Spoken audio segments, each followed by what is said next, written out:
Yohanes pasal 4 ayat yang ke-19. Kata perempuan itu kepadanya, Tuhan, nyata sekarang padaku bahwa engkau seorang nabi. Nenek moyang kami menyembah di atas gunung ini, tetapi kamu katakan bahwa Yerusalemlah tempat orang menyembah. Kata Yesus kepadanya, percayalah kepadaku hai perempuan, saatnya akan tiba bahwa kamu akan menyembah Bapa bukan di gunung ini dan bukan juga di Yerusalem. Kamu menyembah apa yang tidak kamu kenal, kami menyembah apa yang kami kenal, sebab keselamatan datang dari bangsa Yahudi. Tetapi saatnya akan datang dan sudah tiba sekarang bahwa penyembah-penyembah benar akan menyembah Bapa dalam roh dan kebenaran. Sebab Bapa menghendaki penyembah-penyembah demikian. Allah itu roh, dan barang siapa menyembah Dia harus menyembahnya dalam roh dan kebenaran. Jawab perempuan itu kepadanya, aku tahu bahwa Mesias akan datang, yang disebut juga Kristus. Apabila ia datang, ia akan memberitakan segala sesuatu kepada kami. Kata Yesus kepadanya, akulah Dia yang sedang berkata-kata dengan engkau. Sampai di sini. Saudara, kita menjadi orang Kristen kerap kali mempunyai pengalaman yang berbeda-beda.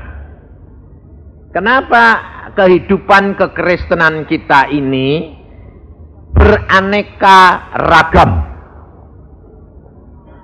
Kalau tidak beraneka ragam, pasti tidak ada perpecahan, betul enggak? Ada banyak gereja, ada banyak cara, macam-macam, beda-beda. Tidak ada yang sama. Dan ternyata kelompok-kelompok ini dulunya masuk sini. Ternyata setelah sekarang mengenal, pindah ke sini. Kenal yang lain, pindah ke sana. Karena merasanya apa? Wah lah, kok ini kok lebih sempurna ya? Ini kok lebih sempurna ya? Kok ini lebih sempurna ya? Pindah terus. Lah sempurnanya sampai kapan? Nanti kalau di surga. Kalau di surga ada enggak? Kelompok ini, kelompok ini ada enggak? Hah? Enggak ada. Lah kenapa? Kok saudara kok pindah-pindah kanan kiri, muka belakang? Karena rasanya enggak puas. Nah, mengapa hal itu terjadi? Nah, ini loh saudara. Karena tingkat pengertian kita berbeda. Maka dari itu, kalau saudara itu cuma mengharap pengajaran dari orang, saudara akan kecewa. Maka dari itu selalu saya tekankan, baca Alkitab. Belajar dari siapa? Roh Kudus. Gereja, persekutuan itu cuma tempat di mana kita boleh tempat untuk belajar. Jadi pindah sana pindah sini tetap sama saja kalau engkau tidak belajar dengan Roh Kudus dan alami sendiri. Maka dari itu kita harus benar-benar belajar. Contohnya, perempuan yang berbicara sama Tuhan Yesus ini perempuan Yahudi atau enggak? Hah? Bukan, perempuan ini adalah perempuan Samaria. Lah, perempuan Samaria ini orang Israel pada?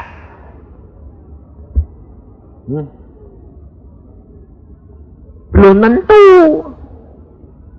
Kenapa? Sebab orang Samaria ini campuran antara orang Israel dengan bangsa-bangsa lain. Nah, perempuan ini disebut Samaria kenapa? Karena Israel campuran. Nggak karu-karuan. Nah, sekarang saudara ini orang Israel apa? Hah? Samaria, cocok loh? Cocok. cocok. Maka dari itu, coba perhatiin apa kata perempuan ini sama Tuhan Yesus. Nah, di dalam ayat yang ke-19, Tuhan, nyata sekarang padaku bahwa engkau seorang nabi. Nah, pada waktu perempuan ini pertama kali ketemu Tuhan Yesus, dia tahu enggak kalau Yesus ini Mesias? Enggak toh? Dia bilang apa? Nabi. Nabi. Nah, sekarang kaum Ismail nyebut Yesus siapa? Isa. Isa itu nabi atau juru selamat? Nabi. Orang Ismail itu percaya enggak kalau Isa itu nabi? Loh, percaya, enggak tahu kamu? Percaya dia bahwa Isa itu nabi, percaya. Tapi dia belum sampai kepada juru selamat. Nah, kalau saudara percayanya bagaimana? Nabi atau juru selamat? Enggak nabi. Salah. Nabi dan juru selamat. Loh, kok keliru ya? Cuma juru selamat tok, nabi ini enggak. Oh, kehilangan lagi satu, sama saja. Dia itu nabi dan juru selamat. Dan Tuhan punya 3. Lah kalau kamu cuma bilang juru selamat, belum tentu Tuhan. Kalau cuma Tuhan, belum tentu nabi. Nabi, juru selamat dan Tuhan. Loh, jadi punya komplain. Nah, sekarang perempuan ini pada waktu dia tahu bahwa Yesus ini nabi, apa kata perempuan ini? Loh, di dalam ayat 20 bilang gini. Nenek moyang kami menyembah di atas gunung ini. Tetapi kamu, loh, nunjuk Tuhan Yesus toh? Perempuan ini nunjuk Tuhan Yesus. Tetapi kamu katakan bahwa Yerusalemlah tempat orang menyembah. Kenapa perempuan ini masih ngomong sama Tuhan Yesus begitu? Karena kalau nabi itu adalah manusia biasa. Nah, tetap nabi-nabi ini dari turunan mana dia selalu merasa dirinya paling benar lah. Contohnya sama enggak sama hamba-hamba Tuhan zaman sekarang? Yang ini punya pengalaman ini, wah itu yang paling benar. Lalu saudara suruh niru dia kabeh. Lalu saudara bilang, iya ya. Nah, hamba Tuhan datang lagi, aku punya pengalaman begini, niru semuanya ini. Lalu lama-lama kamu jadi pengikut siapa? Pengikut hamba Tuhan atau pengikut Yesus? Itu hamba Tuhan. Nah, kalau kira-kira pengikutnya hamba Tuhan bakal masuk surga enggak? Tahu. Tapi ternyata kamu lebih seneng toh? Nah, makanya itu saya kasih tahu Erna, hati-hati kamu ya. Sebabnya apa? Sebab dia dipakai Tuhan. Wah, kalau ditanya, bagaimana? Wah, didoakan dia jadi sembuh. Didoakan dia, oh dapat dong. Lama-lama dia. Tuhannya di mana? Tidak kelihatan. Lah, kalau Tuhan Yesus cemburu sama Erna, lalu bilang, iya ini kamu semua kamu ya. Lalu Tuhan bilang apa? Ya sudah karena bawaan semua. Nah, kapok kowe. Ernane digantung Tuhan, ditutupi surga, kamu ketutupan enggak? Tutupan. Makanya itu saya baca buku ada orang pendeta dibawa ke Firdaus. Setelah dari sana, lalu Tuhan itu bilang gini, yuk lihat ke alam maut. Nah, orang ini dibawa ke alam maut. Nah, setelah pergi ke alam maut, Tuhan bilang, dengerin itu loh, dan lihat itu. Itu di ruangan alam maut tuh ada pendeta sama pengikut-pengikutnya. Lalu dia kaget. Pendeta Tuhan? Iya. Sama pengikut-pengikutnya? Iya. Loh, lah kok di alam maut, kok tidak di surga? Tuhan bilang, nanti dengerin omongannya. Lalu dia ini denger, lihat. Wah, pendetanya didorong sana, ditarik sini. Wah, jemaatnya maki-maki semuanya. Lalu Dia dengar maki-makinya bilang, "Pendeta, kamu ini bagaimana sih? Saya ikuti kamu, kok malah kamu bawa ke sini, ke alam maut. Aku kan kepengennya ke surga." Lah pendetanya bilang, "Lah kenapa kok kamu ikut aku? Lah kamu namanya pendeta itu kan ngerti toh. Aku sendiri itu ya ndak ngerti." Loh, lah kenapa kamu ndak ngerti? Lah aku ya diajar mbek guruku tuh dulu sekolah gitu. Ya aku ajarkan kamu gitu. Tak kira kamu ngerti. Lah aku ya ndak ngerti. Lah sekarang ini bagaimana? Lah ya aku ya ndak tahu bagaimana. Kok kamu bawa aku ke sini? Lah, saudara tahu? Lalu si hamba Tuhan ini tanya sama Tuhan Yesus, "Tuhan, kenapa kok itu jemaatnya engkau biarkan? Aku tidak biarkan. Kenapa engkau tidak tuntun secara pribadi masuk ke dalam Firdaus? Aku sudah berikan mereka Roh Kudus. Roh Kudus sudah ada di dalam hati pribadi demi pribadi." Betul enggak? Dia tidak mau dengar-dengaran. Dia lebih dengar pendetanya daripada dengar aku. Dan Tuhan berkata, "Aku tidak kenal mereka." Saudara tahu? Hati-hati. Karena kerap kali kita ini tidak sadar, kita dituntun kembali ke dalam apa? Ke dalam peraturan-peraturan Taurat dan ke dalam perjanjian lama.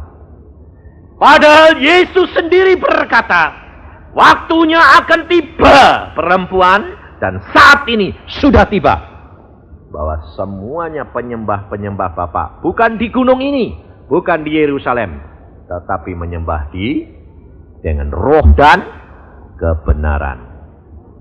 Waktunya akan tiba dan sekarang sudah tiba. Apalagi zaman kita sekarang. Udah tiba belum?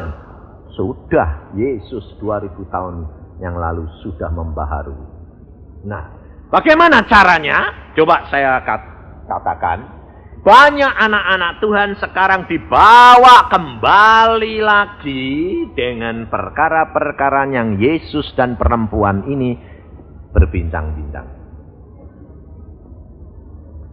Perempuan ini berkata, "Kami nenek moyang kami berkata kalau kamu menyembah Tuhan harus di gunung ini. Tetapi kamu, Nabi, berkata Yerusalem tempatnya." Kita kerap kali tidak sadar, saudara. Kita juga membawa orang-orang ke lebih mengeramatkan orang dan tempat daripada Yesus. Contohnya, kalau ada orang minta didoakan, lebih mantap kalau Ernanya datang sendiri, numpang tangan, atau Ernanya bilang gini, "Oke, saya doakan. Kamu berdoa, saya berdoa. Kamu di rumah, saya di rumah. Berdoa, tak doakan." Ayo, mantap mana? Kira-kira mantap kalau Ernanya datang atau lebih bilang, "Oh ya, sama saja." Nah, ayo mantap mana? Hah? Mantap kalau datang toh? Lebih-lebih kalau bilang, "Datang saja ke rumahnya. Wah, urapannya di sana itu penuh." Betul enggak? Hah? Nah, sekarang kalau betul saya tanya, kamu persis sama perempuan ini zaman kuno enggak? Sama toh? Enggak sadar toh kamu? Bahwa kamu kembali lagi ke Taurat. Membatasi akan kuasa Allah. Makanya kamu enggak pernah melihat mukjizat secara pribadi. Kenapa? Karena kamu hidup bukan dengan iman, tetapi hidup dengan penglihatan. Itu kelompoknya Thomas. Tahu Thomas? Bukan Pak Thomas, bukan Pak Thomas pendeta. Thomas murid Tuhan Yesus itu bilang apa? Kalau aku tidak melihat sendiri, kalau aku tidak masukkan lubang bekas paku, aku tidak percaya. Nah, itu kelompok orang-orang itu. Ternyata di sini 90% kelompok itu dah. Hah? Atau begini, kalau punya masalah harusnya bagaimana? Begini, punya masalah sendiri, berdoa sendiri. Setelah berdoa sendiri, nanti Roh Kudus tahu. Kalau kamu menghadapi pencobaan kamu tidak kuat sendiri, Roh Kudus akan berkata, temui dia. Atau Tuhan akan kirim hambanya. Aku kok digerakkan ke sini, kenapa? Wah, puji Tuhan. Tuhan itu luar biasa ya. Aku sedang membutuhkan, aku mungkin tidak kuat sendirian. Kok Erna dikirim ke sini? Waduh, Tuhan itu luar biasa loh. Betul enggak? Harusnya gitu enggak? Tapi ini, waduh masalah. Erna ini mana? Wah, orang kelabuan. Loh, Erna ini cuma satu. Makanya saudara harus perhatikan, Yesus kenapa kok cepat-cepat dia pulang? Kalau kira-kira ada orang seperti Tuhan Yesus gini, seluruh Indonesia, seluruh dunia pasti berterbangan nyari Yesus dah. Apalagi ada pesawat zaman sekarang. Ada masalah sedikit, orang kaya di Amerika, Yesus di Indonesia, nyarter pesawat. Betul enggak? Wah, anaknya mau mati. Wah, anaknya di-charter lagi pesawat. Sampai di Cengkareng pakai helikopter turun di atas kepala anu di Romae. Karena apa? Ada Yesus. Lah, persis toh. Enggak bisa jebol saja. Jebol enggak apa-apa. Pokoknya persis di depan Yesus. Lah, kalau zaman sekarang kira-kira Yesusnya di sini, Romae dibeli sama orang kaya. Supaya kumpul sama Yesus terus. Betul enggak? Loh, betul enggak? Lah, kenapa Yesus kok cuma 3,5 tahun dia kerja? Langsung dia pergi ke surga. Sebab apa? Sebab kalau Yesus tetap ada cuma satu, seluruh dunia tidak bisa menjadi murid dia. Saudara tahu? Ini loh, Yesus itu Tuhan kita rendah hati. Dia tahu kedudukan dia. Hanya menyatakan diri bahwa Mesias sudah tiba. Sekarang bagian Roh Kudus yang diisikan ke dalam setiap pribadi. Seluruh isi dunia. Dan tidak berbatas. Yesus pergi. Bagian Roh Kudus. Ini cara kerjanya Tuhan. Saudara tahu?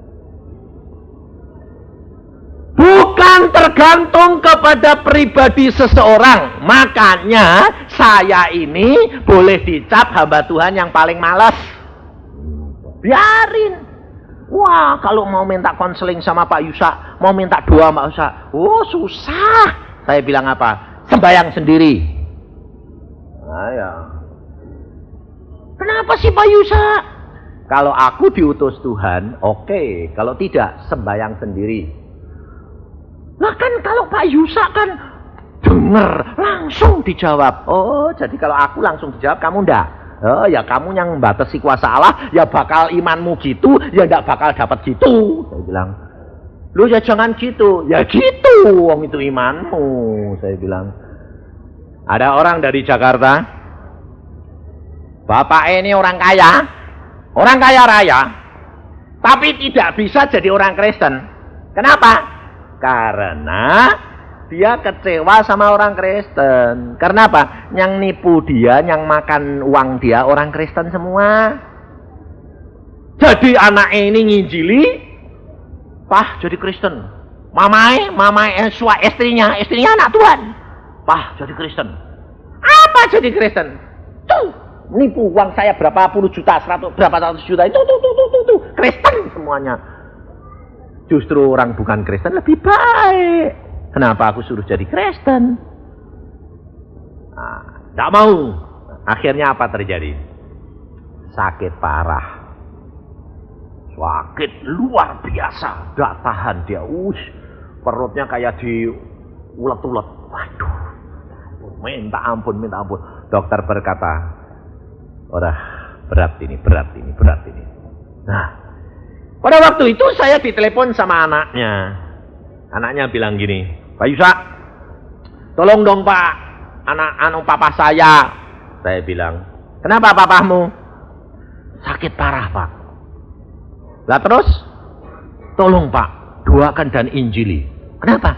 Belum bertobat. Tidak mau Pak. Dan paling benci orang Kristen. Lah terus, jadi Pak Yusak nanti kalau nginjili, ya Pak, hati-hati ya Pak. Pelan-pelan ya Pak. Pasti. Kalau kesinggung sedikit saya tidak mau. Loh, saya bilang gini. Jadi aku engkau panggil ke sana itu untuk nginjili bapakmu, untuk ngelus-ngelus bapakmu. Ini orang kaya loh saudara.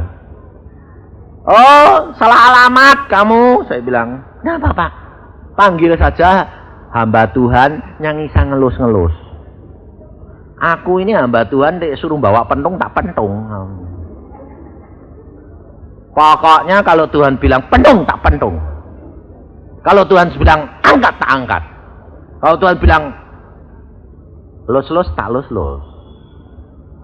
Kalau engkau bilang wah bahaya, tidak jadi, salah alamat, cari hamba Tuhan yang lain. Lalu ini bilang gini, loh Pak, nanti dulu Pak, terus gini loh Pak Yusak sembayang. Nah, gitu tuh bener. Kamu tidak membatasi apa saja yang Tuhan ngomong, tak pentung ya. Iya. Oke. Tapi aku mau sembayang dulu, nanti tak telepon, sembayang saya. Tuhan, aku udah sembayang itu enggak gini. Tuhan, sayang si Tuhan, jiwa itu dak. Mati hidup milik Tuhan, peduli amat, saya bilang. Saya cuma ngomong gini, Tuhan, orang itu bisa selamat enggak? Engkau mau selamatin enggak? Kalau mau, aku mau datang. Kalau enggak mau, ya sudah, percuma. Bocai, saya bilang. Yang tahu siapa? Selamat atau tidak? Yesus atau kamu? Nah kalau kamu, Yesus sudah tahu orang itu tidak bisa selamat, buat apa kamu capek-capek? Betul enggak? Nah, saya bilang, Tuhan, orang itu bisa engkau mau selamatin enggak? Ngomong Tuhan, masakan aku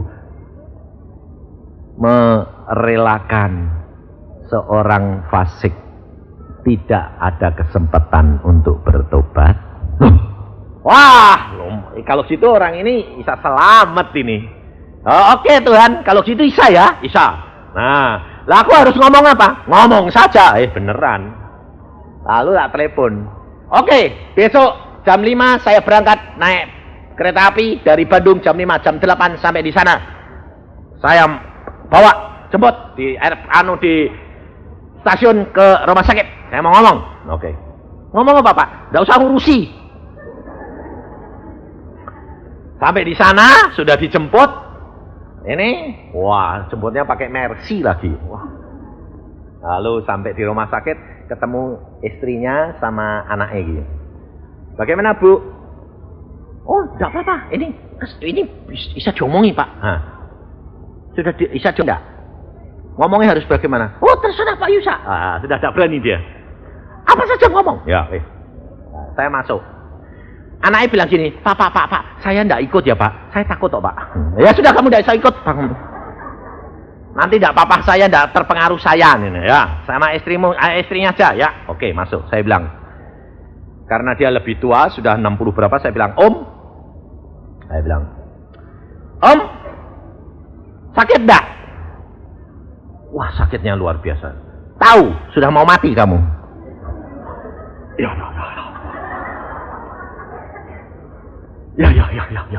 Dia bilang gitu. Terus saya bilang, kamu kecewa toh sama orang Kristen? Ya. Kamu mau mati ini, masuk surga atau masuk neraka, bukan tergantung orang Kristen, tetapi tergantung Yesus.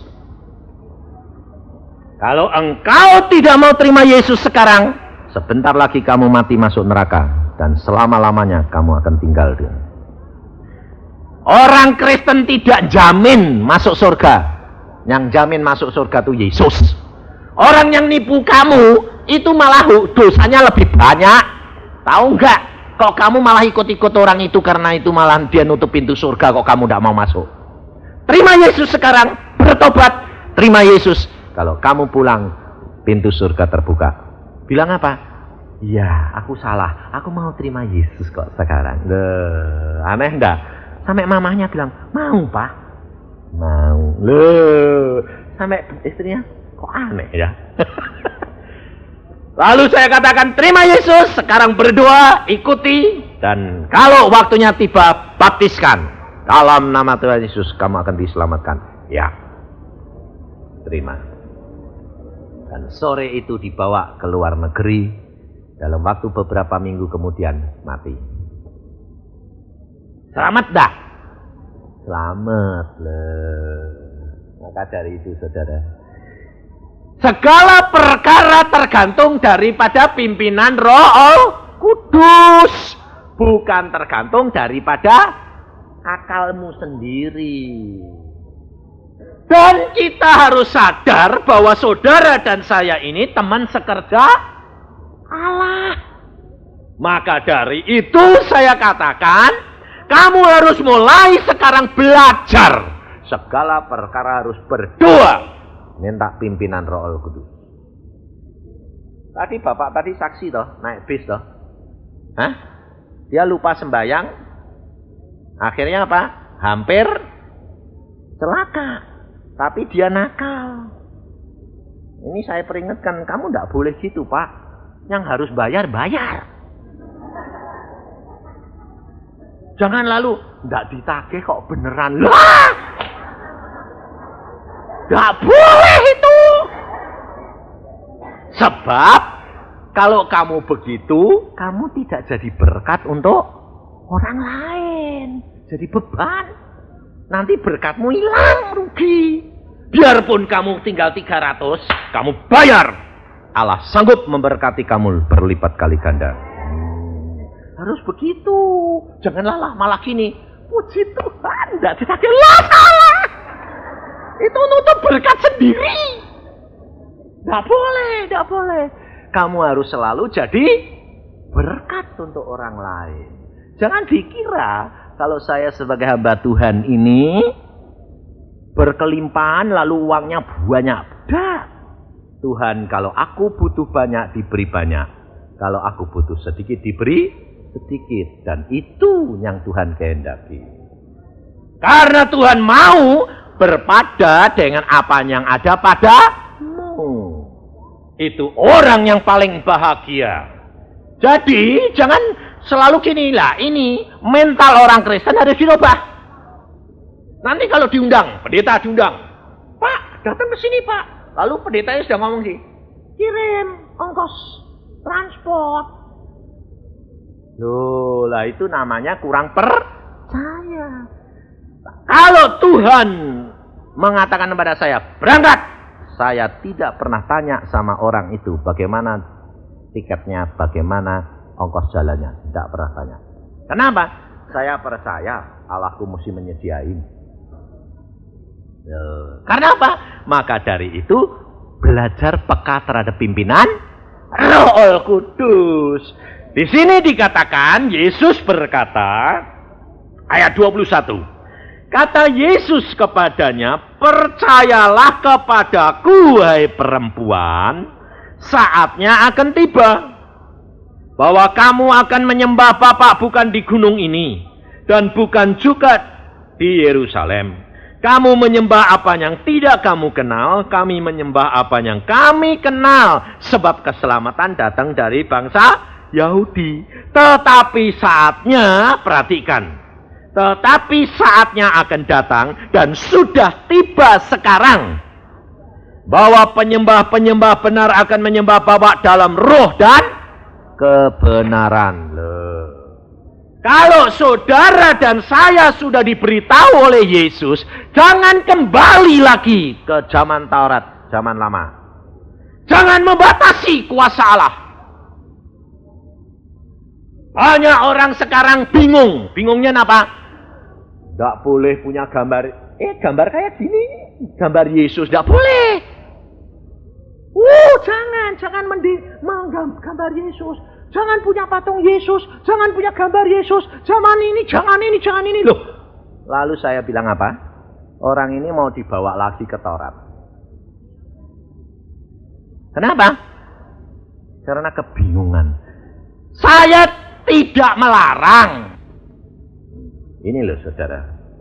Kita harus belajar menurut pimpinan Roh. Dan Roh Kudus ini cara kerjanya sesuai dengan iman masing-masing, tidak sama.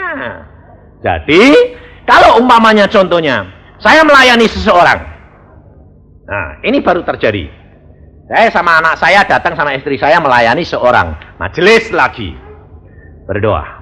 Tuhan, ini anaknya kok kerasukan. Kasihan dong Tuhan, kau bebaskan. Kenapa? Anak saya dapat penglihatan. Wah, si om ini punya simpenan, Pak. Apa simpenan apa? Ada kotak itu, ada isinya kain hitam dan jimat-jimat. Saya pikir, ini orang Kristen majelis lagi, mosok punya simpenan? Tuhan, kalau ini benar nyatakan. Oke. Saya tanya, kamu punya simpenan? Simpenan apa? Kotak yang ada kain hitamnya, hitam-hitam, ada jimat-jimatnya. Istrinya, dia bilang, enggak. Istrinya yang nyeletuk. Loh, Pak, aku bongkar-bongkar di kamar itu, ada kotak itu. Sampai aku ya buka, kaget, Pak. Takut, tak tutup lagi. Ngeri, Pak, lihat itu. Loh, kamu kok enggak bilang? Lah, aku enggak tahu itu mungkin simpenannya Papa. Dibuka. Oh iya, ini dikasih engkoh ini. Loh, kenapa kamu simpen? Lah katanya untuk keselamatan ya. Oh ya, wis ben. Loh, lah kamu punya keselamatan enggak? Ya punya, dikasih. Ya wis toh ben, selamatannya banyak-banyak. Itu mendua hati enggak? Padahal kalau saudara perhatiin, anaknya ini kena gangguan ini yang kedua kali. Kenapa yang pertama kali Tuhan tidak tunjukkan? Pada waktu pertama kali saya diundang, saya cuma, Tuhan, aku harus lakukan apa? Tuhan berkata, usir. Saya cuma, dalam nama Tuhan Yesus, kamu keluar setan, tidak usah ganggu dia. Amin. Beres langsung. Tapi yang kedua, loh, Tuhan, aku lakukan apa? Diam saja Tuhan. Loh, kenapa Tuhan? Sudah, diam aja. Aku ya diam, peduli amat.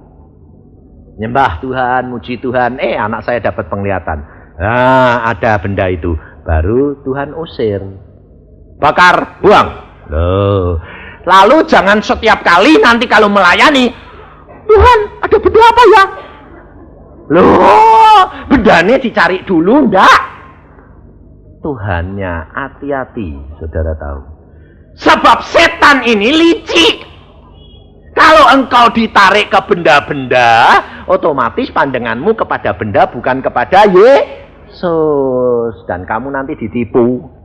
Makanya banyak orang ngusir setan tidak keluar-keluar. Kenapa? Diajak ngomong, kamu siapa? Aku si Anu. Rumahmu mana? Oh, di sana. Kenapa kamu masuk? Iya, sebab dia. Wah, cerita. Lalu diusir. Dalam nama Yesus keluar. Tidak mau. Nah. Lalu hamba Tuhan ini, loh kok tidak mau? Kenapa? Lah wong tidak mau, dia tahu hamba Tuhan ini kurang kuasa. Loh, saudara tahu? Kamu itu cuma hanya peka kepada Yesus, kamu kerja sama-sama Roh Kudus, diam saja, rileks. Karena Roh Kudus yang punya kuasa, bukan kamu, betul enggak? Belajar peka. Makanya saya kalau ada ribut-ribut gitu, saya tidak pernah pusing, saya diam saja. Tak pusing saya. Orang ada gelimpangan. Kemarin dulu di gereja Adi Monohutu. Saya khotbah di sana. Lalu ada satu orang, terus tangannya ini gini, nggak bisa berhenti. Melek melotot sama saya. Terus gini, saya gini. Biarin orang itu tuh bandel, biarin biar kapok deh. Wih, gini. Kebaktian sudah selesai, masih gini terus. Sampai akhirnya nangis. Setelah selesai si Ade bilang, biarin. Wah, ada hamba Tuhan. Wah ya Tuhan. Saya bilang biarin, pusing amat. Terus saya sembahyang, Tuhan, orang ini kenapa?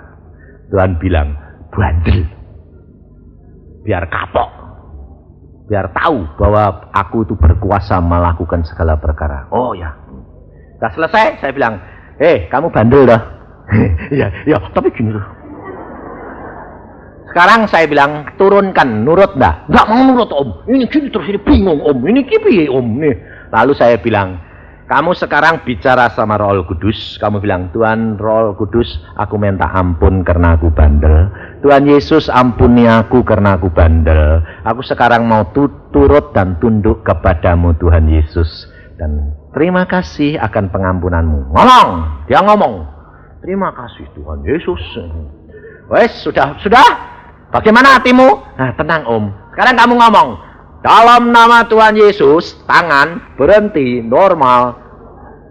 Dalam nama Tuhan Yesus, tangan berhenti normal. Kok nurut ya om? Sebetulnya enak enggak nurut Tuhan? Saya bilang, enak ya om, kok gitu ya? Iya, saya bilang. Tapi kalau kamu bandel ya diajar kayak gini ini. Saya bilang, loh, saudara tahu? Kamu harus setiap hari belajar peka terhadap pimpinan dia. Nanti engkau akan dipimpin, diajar untuk kerjasama dengan saudara yang lain. Dan mendatangkan kemuliaan. Tetapi jangan lalu kalau sudah pengalaman satu terus dipakai terus. Hati-hati, itu jerat setan. Yesus sudah berkata, ada saatnya dan sekarang sudah tiba bahwa engkau menyembah Bapa di dalam kebenaran. Kebenaran itu adalah firman. Menyembah Bapa di dalam Yesus Kristus. Itu kebenaran. Karena Yesus berkata, aku jalan kebenaran dan hidup. Lalu di dalam kebenaran dan di dalam roh. Perhatiin kata-katanya. Coba perhatiin. Ayat 23. Tetapi saatnya tiba, sudah tiba sekarang, bahwa penyembah-penyembah benar akan menyembah Bapa dalam roh dan kebenaran. Bukan dalam bahasa roh lain. Ada tidak tulisannya? Dalam bahasa roh. Dalam roh artinya kamu berhidup, menyembah, dikuasai oleh Roh Kudus. Bukan berarti di dalam bahasa roh. Bahasa roh itu roh yang berdoa, bukan kamu. Tetapi Alkitab berkata Yesus, ada masanya, saatnya akan tiba. Kamu ini roh atau daging? Roh dan daging, semuanya menyembah Bapa di dalam kebenaran, di dalam Yesus, di dalam firman, dan di dalam Roh Kudus. Sebab firman sama Roh Kudus tidak boleh dipisahkan. Kalau firman saja kamu belajar dengan akalmu, kamu akan jadi orang Farisi dan ahli Taurat. Tapi kalau kamu roh tanpa baca Alkitab, engkau akan jadi dukun. Ngerti? Dan banyak sekarang dukun Kristen banyak. Dapat penglihatan.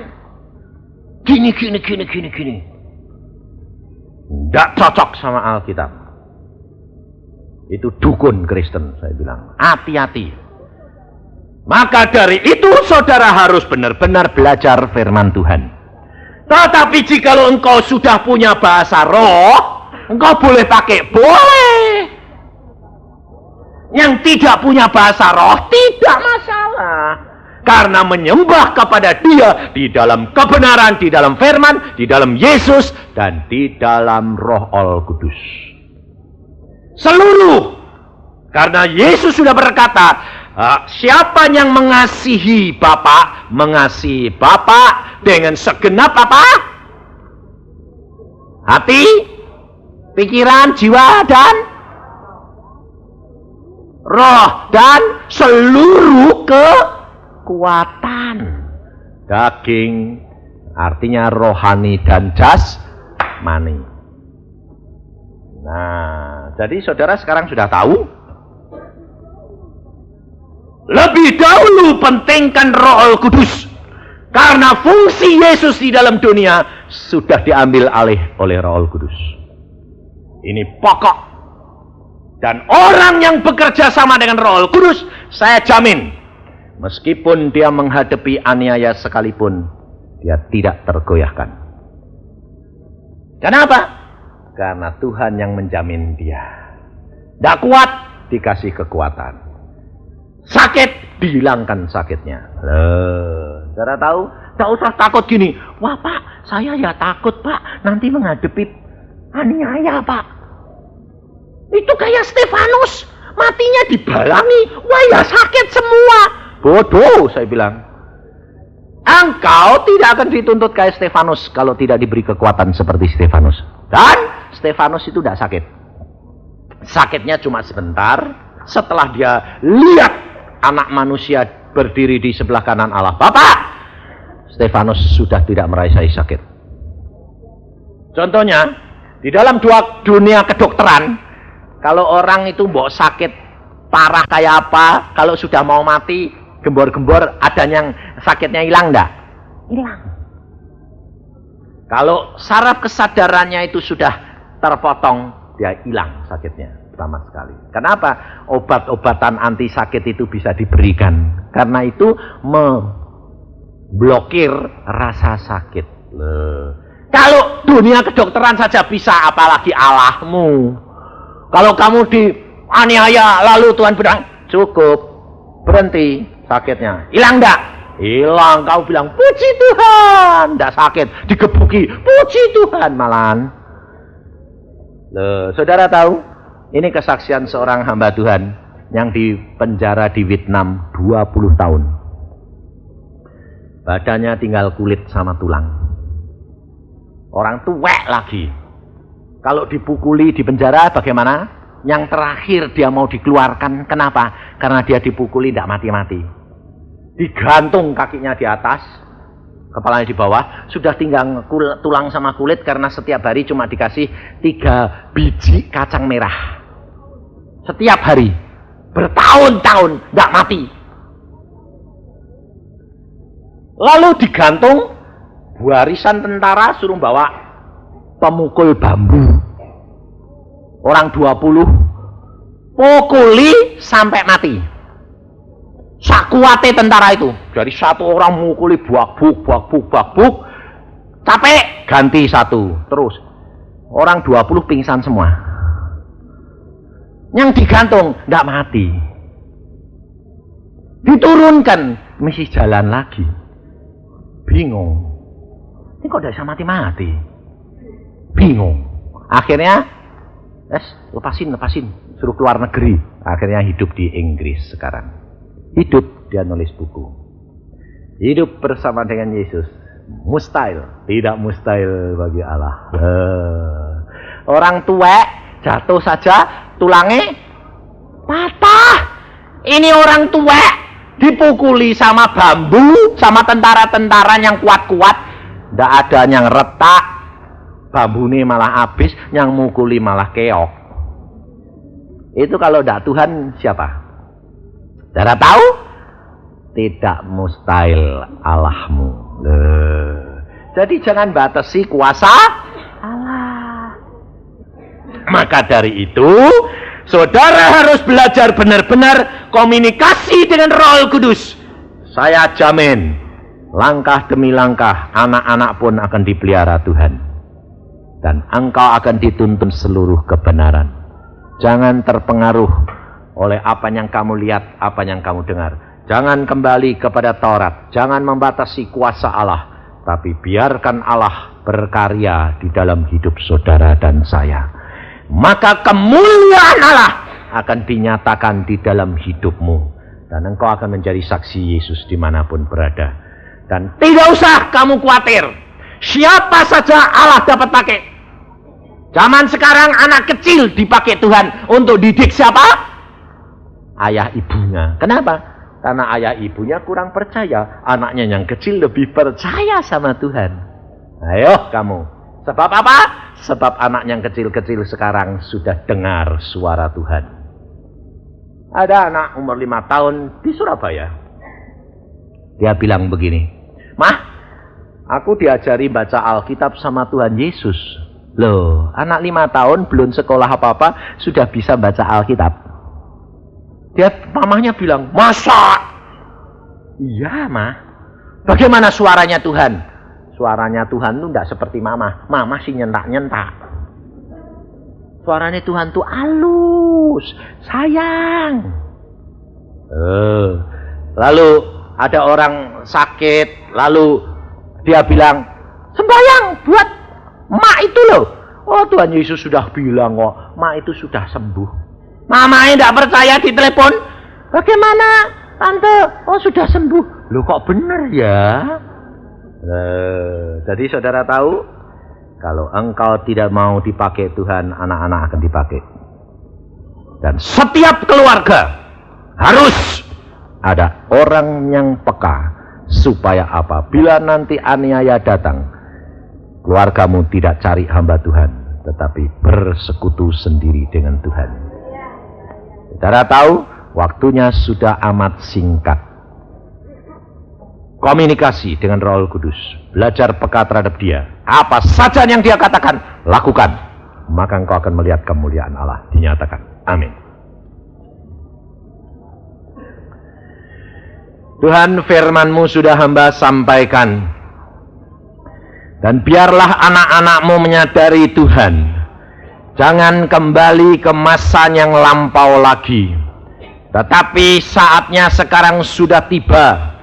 Dan Yesus sudah memberikan kepada kami Roh Kudus, di mana Roh Kudus akan memimpin kami ke dalam seluruh kebenaran. Roh Kudus akan menuntun kami menyembah kepada Bapa di dalam Yesus Kristus dan di dalam Roh Kudus. Kemuliaan Bapa akan dinyatakan di dalam kehidupan kami.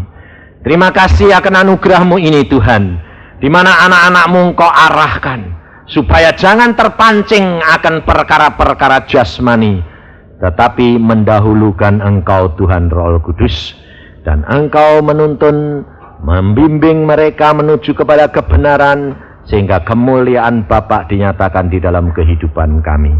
Dan Yesus senang karena anak-anaknya menurut Roh Kudus, menyembah kepada Bapa di dalam roh dan kebenaran, di dalam Yesus dan Roh Kudus. Terima kasih Bapak. Hamba serahkan kembali anak-anak-Mu dalam tangan-Mu Tuhan. Engkau ingatkan anak-anak-Mu apabila mereka mulai terpancing oleh segala kuasa iblis, segala jerat-jerat kuasa gelap, di mana daging ini yang selalu diperhatikan, bukan roh kami. Terima kasih, padahal Yesus sudah berkata, daging tidak ada artinya, jiwa, rohlah yang penting. Maka dari itu Tuhan, biarlah firman-Mu ini menuntun mereka menuju kepada seluruh kebenaran-Mu. Dalam nama Tuhan Yesus, kami mengucap syukur semua perkara ini. Amin.